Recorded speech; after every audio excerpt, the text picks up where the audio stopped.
एक छोटे से गांव में जहां हर कोई आपस में जुड़े हुए परिवार चाहता था, वहां एक अजीब घटना का आगमन हुआ। गांव के उस होटल में रसोइये की जगह रोज बदलती थी, लेकिन खाना हमेशा स्वादिष्ट होता था। गांव के लोग भोजन के प्रति इतने वफादार थे कि जब भी कोई किसी समारोह या कार्यक्रम के लिए खाना बनाता था, तो वे सभी इस विश्वास के साथ खुदरा देते थे कि यदि उस होटल का रसोइया खाना पकाएगा, तो यह लोगों के अत्यधिक आकर्षण का कारण होगा। सुबह सुबह ग्रामीण अपनी दैनिक दिनचर्या में व्यस्त थे, जिसमें कृषि कार्य, व्यापार और घरेलू काम शामिल थे।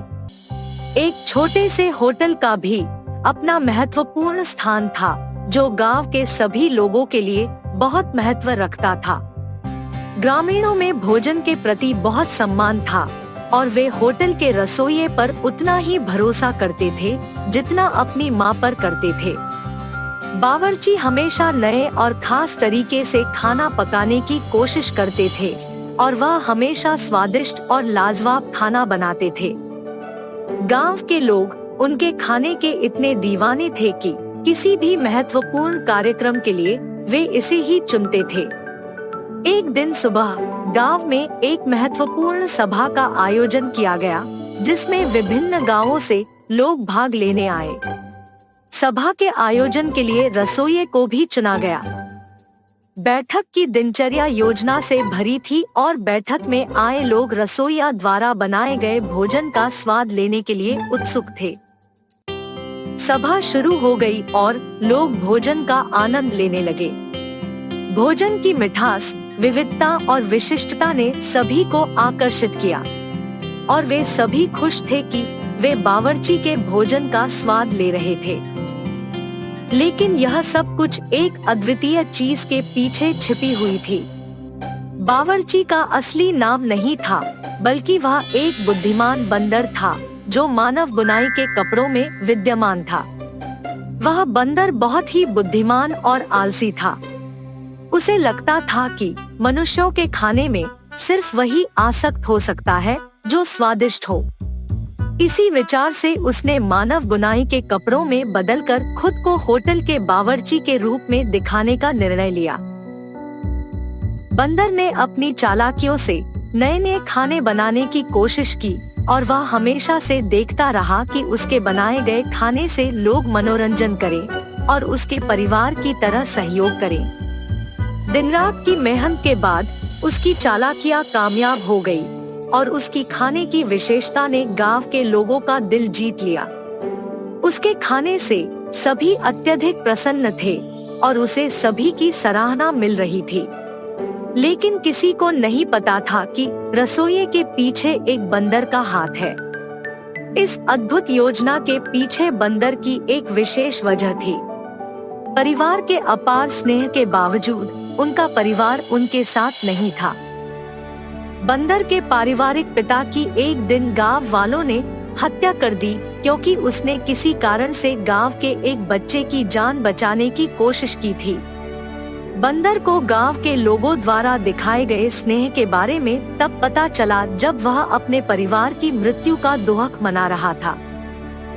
बंदर को यह विश्वास हो गया कि आदमियों के स्नेह भावना और सहानुभूति के पीछे एक महत्वपूर्ण कारण होता है और वह भी उनकी मदद कर सकता है। उसने यह सोचकर उनकी मदद करने का निर्णय लिया कि वह गांव के लोगों के लिए खाना बनाने में मदद करेगा। सभा के आयोजन के दिन बंदर ने फिर से एक अद्वितीय और स्वादिष्ट खाने की मिश्रण विधि तैयार की, जिससे लोग बिल्कुल ही मोहित हो गए। जब लोग उसके बनाए गए खाने का स्वाद लेने लगे, तो बंदर ने आत्मविश्वास से भरपूर होकर उन्हें बताया कि वह खुद बंदर है और उसने मानव बनाई की बुनाई में खुद को छिपाया है। लोगों को पहले थोड़ी उलझन हुई, लेकिन उन्होंने बंदर की बातों को सुनकर उसकी बुद्धिमत्ता और साहस को समझा और उन्होंने उसे सराहा कि वह उनके लिए इतना साहसी कदम उठाया। लोगों ने उसके समर्थन में मिलकर खड़ा होने का निर्णय लिया और उन्होंने बंदर को उनकी मदद करने के लिए प्रोत्साहित किया। एक गांव में प्रेमजी तिवारी नाम का एक बहुत ही बढ़िया बावर्ची रहा करता था। वो जिस गांव में रहता था उसी गांव के एक ढाबे में वो खाना पकाता और जिंदगी गुजारता। प्रेमजी तिवारी के माँ बाप तो नहीं थे, पर एक बहन और एक भाई था। बहन की शादी करवाने के लिए और भाई को अच्छे से पढ़ाने के लिए वो बेचारा दिन रात कष्ट किया करता था। प्रेम जी के बनाए हुए सारे पकवान कई सालों से बच्चे, बूढ़े, गांव के बाकी सारे लोग बड़ा मजा लेके खाया करते थे। इसकी वजह से वो जिस ढाबे में काम करता था उस ढाबे का नाम अच्छा हुआ और कमाई भी बढ़ गई। एक दिन प्रेम जी के एक दोस्त ने प्रेम जी की बहन की शादी के लिए एक अच्छे से लड़के के बारे में बताया। ये सुनकर प्रेम जी ने सोचा ये शादी तो किसी भी तरह करवानी पड़ेगी, चाहे उधार लेना पड़े, पर बहन की शादी होनी चाहिए। इसलिए वो गांव के जमींदार के पास गया और सूद पर रुपए लेके उसने शादी करवा दी। अपनी बहन की शादी में प्रेम जी ने खुद अपने हाथों से बढ़िया खाना बनाया था। सारे अतिथिगण खाना खा के मुग्ध हो गए। अरे वाह प्रेम जी, तुम्हारे हाथों में तो जादू है भैया। खाना तो तुमने बढ़िया पकाया है भाई। उसी शादी में लड़कों की तरफ से रामलाल नाम का एक आदमी आया था। खाना खा के उसे बहुत पसंद आया तो उसने कहा, प्रेम जी भाई, लंदन में मेरा एक रेस्टोरेंट है, क्या तुम लंदन आके मेरे रेस्टोरेंट में कुक के काम करोगे? ये सुनकर प्रेम जी भाई को याद आया कि उसके भाई को पढ़ाना है, उसका कुछ उधारी भी है। इन सबको छोड़ के लंदन जाना उसके लिए नामुमकिन था, तो उसने इस मौके को जाने दिया। दिन गुजरने लगे, उधार का भार बढ़ने लगा और पूरी तनख्वाह तो ब्याज भरने में निकल जाती थी। भाई को पढ़ाने के पैसे कम पड़ने लगे, घर चलाने में भी दिक्कत होने लगा। तो प्रेम जी भाई इन बातों को लेके मन कचोट के रह जाते थे। इस तरह महीने बीतने लगे, पर प्रेम जी भाई का आमदनी नहीं बढ़ रहा था।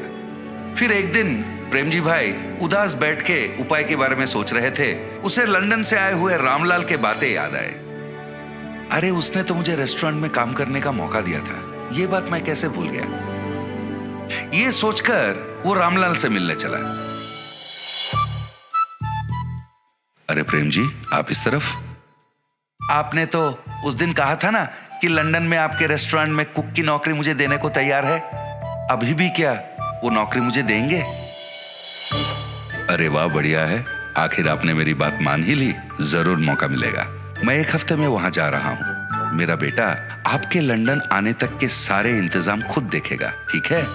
फिर जब रामलाल वापस लंदन चले गए थे, रामलाल के बेटे ने प्रेम जी का लंदन जाने तक का पूरा इंतजाम 1 महीने के अंदर कर दिया। प्रेम जी ने उससे कहा, बहुत बहुत धन्यवाद बेटा, आप बिल्कुल चिंता मत कीजिए, यहां हम सब हैं ना।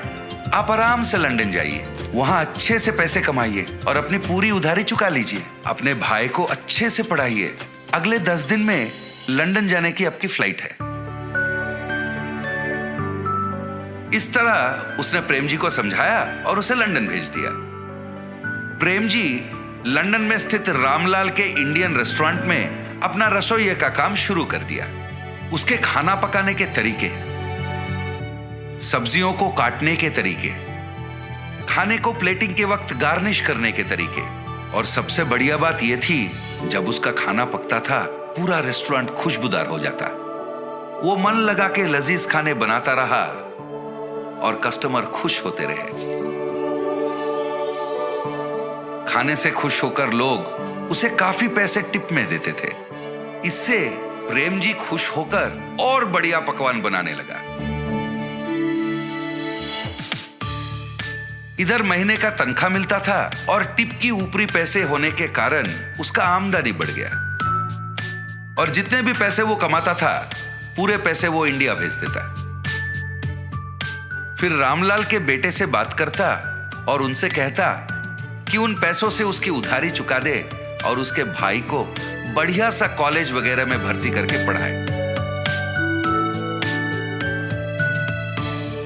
इस तरह 6 महीने बीत गए। इन 6 महीनों में उसने कई बार पूछा कि मेरे भाई से फोन पर बात करवा दे, पर कोई ना कोई कारण बोलकर रामलाल के बेटे उसे टाल देता तो प्रेम जी को संदेह होने लगा। और फिर जब रामलाल अपने बेटे के साथ बात करते थे, वो चुपके से उनकी बातें सुनने लगा। एक दिन रामलाल से मिलने प्रेम जी जा ही रहे थे।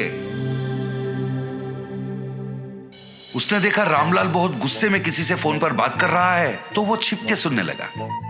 6 लाख रुपए है भाई, ऐसे थोड़ी ना आ जाते हैं। प्रेम जी का हाथ का खाना बढ़िया है, इसलिए उसे मैं जो तनख्वाह देता हूं और उसके टिप के पैसे मिलाकर हर महीने उन पैसों को मैंने बचा के रखने को कहा था, ना कि इसके बारे में प्रेम जी के भाई को बताने के बारे में।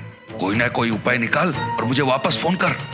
उनकी इन बातों को सुनकर वो तुरंत अपने घर गया, अपना पूरा सामान उसने समेट लिया और उसी वक्त वहां से निकल पड़ा। मैंने इन पे अंधविश्वास किया था और काम करने विदेश तक आ पहुंचा। 1 रुपए मेरा पैसा मैंने नहीं बचा, पूरा पैसा इनको सौंप दिया। पता नहीं उधर मेरे भाई और बहन किस हालत में हैं। पता नहीं मेरा सूद कितना बढ़ गया है। मुझे विश्वास नहीं हो रहा है कि अपने कुकर्मों के लिए इन लोगों ने मुझे वहां से यहां तक ले आया। वो बेचारा रास्ते के एक किनारे बैठकर दुखी हो रहा था। हे भगवान, अब तुम्हारा ही भरोसा है, तुम ही कोई रास्ता निकाल दो भगवान। वो बेचारा कुछ देर वहीं पर भगवान का स्मरण करते बैठा। अचानक से नील रंग के धुआं के बीच में से श्री कृष्ण पधारे। उन्होंने एक बालक का रूप धारण किया। फिर वहीं पर उन्होंने एक फूड स्टॉल को अपने माया से बनवाया और आके प्रेम जी के पास बैठ गए। अंकल, क्या ये फूड स्टॉल आपका है? मुझे बहुत भूख लग रहा है, कुछ पका के खिलाओगे? मैं पैसे भी दूंगा। वो आके प्रेम जी से बातें करने लगे, पर प्रेम जी को तो पता था वो फूड स्टॉल प्रेम जी का तो था ही नहीं। पर कहीं उस बालक को देखकर प्रेम जी को बिछड़ा हुआ अपना भाई याद आया। पता नहीं उसके मन में क्या हुआ। वो उठा और उस फूड स्टॉल की तरफ बढ़ गया। फिर वहां रखे हुए सारे चीजों को देख के सोचने लगा, इसके खाने के लिए क्या पकाऊं? प्रेम जी ने फिर अपनी नजर इधर उधर दौड़ाई तो उसने देखा खाने के कई चीज रखे हुए थे। अरे पता नहीं ये फूड स्टॉल है किसका? इतने सारे खाने की चीजों को यहाँ छोड़ के कहाँ चले गए? वो सोच में पड़ गया। इस तरह अचंभित होकर वो सोच रहा था, वहां खाना खाने दूसरे कस्टमर भी आना शुरू हो गए। प्रेम जी ने उस बालक के लिए बड़े प्यार से खाना पकाया। फिर वो बालक को ढूंढने लगा और वो बालक उसे दिखा नहीं। और इधर वहां बैठे जो बाकी कस्टमर थे वो सारे फूड फूड फूड कहकर प्रेम जी को पुकारने लगे, तो प्रेम जी उनके लिए खाना बनाने में मगन हो गए। इस तरह बिना कुछ सोचे समझे ही प्रेम जी के जीवन में एक नया मोड़ आ गया था। इसके अलावा वो फूड स्टॉल मेरा है कहने वाला कोई आगे ही नहीं आया। तो प्रेम जी ने सोचा शायद ये भगवान की मर्जी है और उन्होंने ही उसे यहाँ भेजा है। वो अपना काम में व्यस्त हो गया। रामलाल को प्रेम जी के फूड स्टॉल के बारे में पता चला तो उसे रोकने वो खुद आ पहुंचे, पर उसे पता नहीं था ये स्वयं भगवान की देन है। वो उसे कहां रोक पाता। इतना ही नहीं, उसका खुद का धंधा ठप होने वाला था और उसका दिवालिया निकलने वाला था।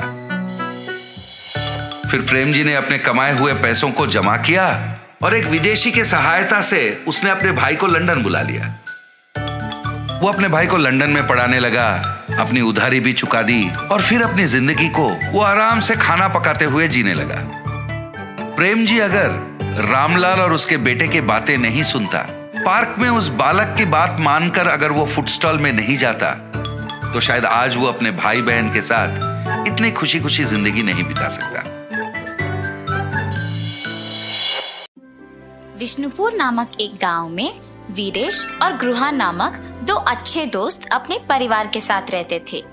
दोनों बचपन से बहुत अच्छे दोस्त होने के नाते उनके दोस्ती के भरोसे पे एक लस्सी का व्यापार शुरू करके उसे चलाते हैं। हर रोज वीरेश और गृहन दोनों साथ में उनके लस्सी के दुकान को जाते थे और आते ही दुकान को साफ करके भगवान की पूजा करके लस्सी बनाना शुरू कर देते थे। इनके लस्सी के तैयारी के लिए हर रोज शाम को लीलावती नामक एक बूढ़ी औरत इन्हें दही देने दुकान आया करती थी।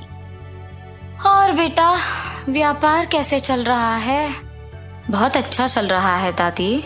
आपकी इतनी उम्र आने के बाद भी इतना काम करने की क्या जरूरत है दादी? मेरी तो सिर्फ उम्र बढ़ रही है बेटा, शरीर का ताकत तो अब भी जवान है। ऐसे ही दही देने आके उनके साथ थोड़ा बातचीत करके हंस के चली जाती थी। गृहन और वीरेश को भी उनके बारे में अच्छे विचार थे। एक दिन जब लीलावती हर रोज की तरह दुकान को दही देने आई, तो उसने देखा कि वहाँ वीरेश नहीं था। समय देख के, बेटा गृहन, लगता है वीरेश दुकान में नहीं है। जी दादी, नहीं है। क्यों, क्या बात है? इस वीरेश के साथ काम करके क्या ही कमा लोगे तुम? मैं जब भी देखती हूँ सिर्फ तुम सारे काम करते हो, और वो वीरेश तो सिर्फ तुम्हें लस्सी के मटके देते रहता है। ज्यादा काम करने वाले को ही ज्यादा लाभ मिलना चाहिए। ये बात मैं तुम्हें बहुत दिनों से बताने की सोच रही थी।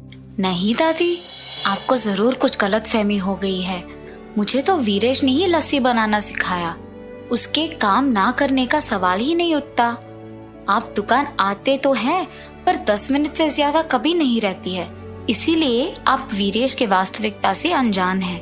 ठीक है, तुम्हारी मर्जी बेटा। मुझे जो कहना था मैंने कह दिया। चलो अब मैं निकलती हूँ। और जाते वक्त मन ही मन पछताती है कि उसे ये सब गृहन से कहना ही नहीं था। अगले दिन जब दही देने वापस उनके दुकान जाती है, तो गृहन के ना होने का मौका देख वीरेश को भी वही बताती है जो पिछले दिन गृहन को बताया था। गृहन उसकी बातों की विश्वास करता है, मगर नजरअंदाज कर देता है और यही कहता है कि शायद उसने गृहन को सही तरह से नहीं समझा होगा। लेकिन वीरेश लीलावती के बातों से प्रभावित होकर गृहन पे उसके विचार बदल देता है। अब ये दोनों तो अलग दुकान खोलेंगे और मुझे ज्यादा दही बेचने को मिलेगा। वीरेश लीलावती के कहे बातों को जाके अपनी पत्नी को बताता है। आप कुछ मत सोचिए, मेरी बात सुनकर एक और लस्सी का दुकान खोल दीजिए बस। पर गृहन को क्या बोलूं? यही बोलिए कि जीवन में आगे बढ़ने के लिए ना अलग अलग व्यापार करना बहुत जरूरी है। पत्नी के प्रेरित करने पर वीरेश गृहन को एक नई लस्सी की दुकान खोलने की बात कह देता है और निवेश के पैसे गृहन से वापस ले लेता है। वीरेश के काम में और निर्णय में रुकावट ना बने, इसीलिए गृहन उसे कुछ नहीं कह पाता और वीरेश के दूर होने पर बहुत दुख होता है। गृहन को दुखी होते देख उसकी पत्नी, आपको ऐसे दुखी देख मुझे अच्छा नहीं लग रहा है जी। आपको अपने मन को ये कह के संभालना होगा कि वीरेश जी की स्थितियों ने शायद उन्हें ऐसे करने पर मजबूर किया होगा। वही तो मुझसे नहीं हो पा रहा, और ऐसे अशांत मन से आप क्या ही व्यापार चलाएंगे। ठीक है, एक काम कीजिए, हमारे गांव में मेरे चाचा राधे नामक एक लस्सी दुकान चलाते हैं जो बहुत ही प्रसिद्ध है। वहाँ बहुत प्रकार के लस्सी बनते हैं। वहाँ जाके आप भी अलग प्रकार के लस्सी बनाना सीखिए। आपका ध्यान इस बात से हटेगा और व्यापार में भी वृद्धि होगा। सही बात है, वही करूँगा। ऐसे गृहन 6 गांव बाद वाले भीष्मा नगर में अपने रिश्तेदार के घर जाता है। अरे बेटा गृहन, कैसे हो तुम? तुम्हारी पत्नी कैसी है और तुम्हारा व्यापार कैसे चल रहा है? सब कुछ ठीक है मामा जी। आपके दुकान के अलग प्रकार के लस्सी आसपास के सारे गांव में बहुत प्रसिद्ध है, इसीलिए मैं भी उसे स्वाद करने आया। हाँ, 12 प्रकार के लस्सी है। तुम्हें जो चाहिए वो पी लो बेटा। चलो चलो जाएंगे। और चाचा जी गृहन को उनके लस्सी का दुकान लेके जाते हैं। वहाँ पे लोगों की भीड़ लगी होती है। टिकट खरीद के लाइन में खड़ा होके इंतजार करने के बाद उन्हें लस्सी मिलती थी। ये सब गृहन को बहुत नया और अलग लगता है। और दुकान के अंदर जाने के बाद वहाँ पे अलग तरह के लस्सी बनते हुए और बनाने का तरीका देख गृहन भी वहाँ के कार्मिक के साथ लस्सी मिलाता है। और ऐसे ही जितने भी दिन उस गांव में रहता है, ग्रुहन अलग प्रकार के लस्सी बनाना सीख लेता है। वापस गांव आने के बाद ग्रुहन उसके दुकान में अलग तरह के लस्सी बनाना शुरू कर देता है। वो उसके दुकान के सामने लस्सी के रंगीले चित्र बनवाता है ताकि ग्रामीणों को पता चले कि ग्रुहन के दुकान में विभिन्न प्रकार के लस्सी मिलते हैं, और उसके नाम भी लिखवाता है। वहां से गुजरते हुए ग्रामीण उसे देख आश्चर्यचकित होके उसे पढ़ते हैं। इंडियन लस्सी, पंजाबी लस्सी, आम की लस्सी, नमकीला लस्सी, मीठा लस्सी, मलाई लस्सी, केले का लस्सी, मसाला लस्सी, केसर की लस्सी, चॉकलेट लस्सी, गुलाब लस्सी।